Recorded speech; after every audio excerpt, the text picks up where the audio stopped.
I'm excited about this. Are you? Not really. Look at the excitement on that face. Now, this is a dip that you can make for people who like blue cheese. Blue cheese I can't dip. stand blue cheese. It's the best, isn't it? Chunky blue cheese. Don't you want to taste it? No, I don't. But I heard it's good. I heard it's good. Why don't you try it? I'm going to try it.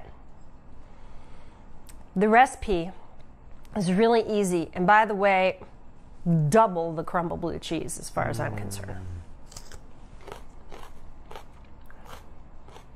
You don't even need vegetables, really. You just stick your finger in there. Okay. You just drink it out of a cup. You blue cheese fans, you know what I'm talking about. I'm glad you enjoy it. It's good. Well, let's show you how to make it. Okay.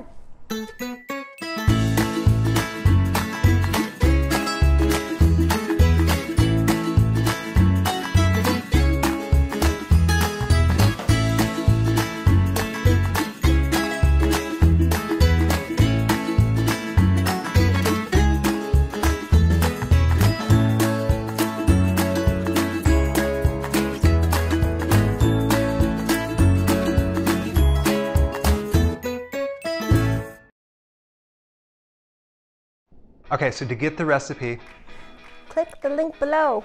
Hey, Charlie. Click the link below. Below. check it out.